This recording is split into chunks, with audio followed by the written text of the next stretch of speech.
Bonjour à tous, je suis ravie de vous retrouver. Aujourd'hui dans Contact, nous avons interrogé un panel d'usagers en leur montrant des vidéos qui ont été filmées sur nos routes.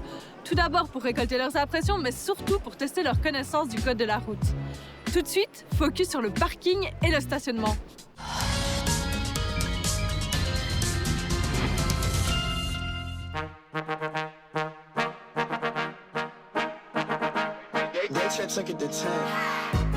Le code de la route s'applique-t-il au parking privé? Beau refus de priorité. C'est très clair que la voiture qui vient de droite n'a pas priorité, vu qu'on voit les petits triangles sur le sol. Ne céder le passage, oui. Il a cédé le passage, il doit le respecter, point barre. C'est un terrain privé, donc strictement parlant, je ne pense pas que le code de la route s'applique. En tout cas, la règle de la courtoisie, ça, je suis certaine qu'elle doit s'appliquer. Donc là, il y a des signalisations. Ça, c'est signalisation. Ça reste le même, il faut respecter le code de la route, Ouais. comme il faut, comme il se doit. C'est indiqué, il faut l'appliquer. Voilà. CQFD. Alors, il y a 3 types de parkings, on va dire. Les parkings 100% publics, c'est votre commune qui le gère, par exemple. Il y a des parkings 100% privés. C'est, par exemple, le parking d'une entreprise avec une barrière, il vous faut un badge pour entrer dedans. Donc là, il est 100% privé. Et puis, il y a après tous les parkings qui sont ouverts au public, on va dire, et qui vont peut-être, comme dans la vidéo ici, pouvoir poser des soucis. Le mieux, c'est d'adopter le principe de prudence. Et même si vous pensez être dans votre droit, éviter l'accident, de toute façon, en ne forçant pas le passage. Alors en principe, le code de la route n'est pas directement d'application dans un parking privé, même s'il est ouvert au public, encore qu'il y ait de la jurisprudence qui aille parfois dans ce sens. Par contre, il y a quelques points de la réglementation qui sont certainement appliqués par les services de police. Par exemple, en reprenant le volant sous influence, ou bien si vous commettez un accident avec des fuites dans le parking, ou encore bien souvent aussi le contrôle des places pour personnes à mobilité réduite. Ben, j'avais dit, la prudence. Bien vu. Vaut-il mieux se garer en marche avant ou en marche arrière?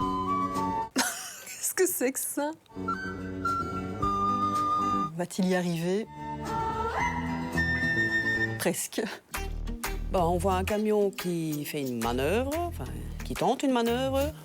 Je suis pas sûr que j'arriverai à la marche arrière. Je suis en cyclomoteur, donc Ah ouais, ok. je me gare comme je peux. Moi, je préfère. J'ai pour habitude de me garer en avant, quoi. Ah oui, moi j'essaie de me garer en marche arrière, comme ça pour sortir du parking, j'ai une meilleure visibilité. Ok. Je pense que si les gens se garent en marche avant, c'est parce qu'il y a du stress, tu vois. Donc, Ouais, c'est plus facile. Pour te garer en marche arrière, tu dirais que tu le fais en combien de coups, tu crois? Bon, il y a des fois, quand c'est en ville ou quoi, c'est un peu plus compliqué, peut-être en 2 fois, maximum 3. Mais c'est Pas mal quand même. Ouais, non, je suis pas trop mal en manœuvre. On va mettre un peu des fleurs, mais bon. Oh, tu peux.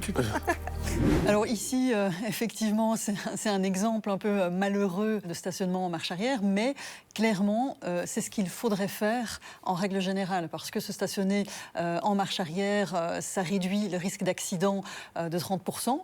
Pourquoi? Parce que souvent, on a un accident quand on repart de son emplacement de stationnement. Et quand on s'est garé en marche arrière, on repart en marche avant. Et c'est beaucoup plus facile, on a une meilleure visibilité, il n'y a pas les angles morts, on ne risque pas d'attraper un enfant qui pourrait passer derrière, un cycliste, un trottinettiste. Donc clairement, c'est ce qu'on conseille. Maintenant, à Bruxelles, au niveau du règlement régional d'urbanisme, on préfère le stationnement en épi où on se gare en marche arrière. Se stationner en marche arrière permet d'éviter 30% des accidents. T'as quand même les bons réflexes, hein, Nadine? Bah ouais. Le code de la route regorge de subtilités. Alors si vous avez encore des questions, vous pouvez nous les envoyer en scannant le QR code qui s'affiche au bas de votre écran. Merci pour votre fidélité. Contact, c'est déjà terminé pour aujourd'hui, mais je vous retrouve dès la semaine prochaine pour une nouvelle émission.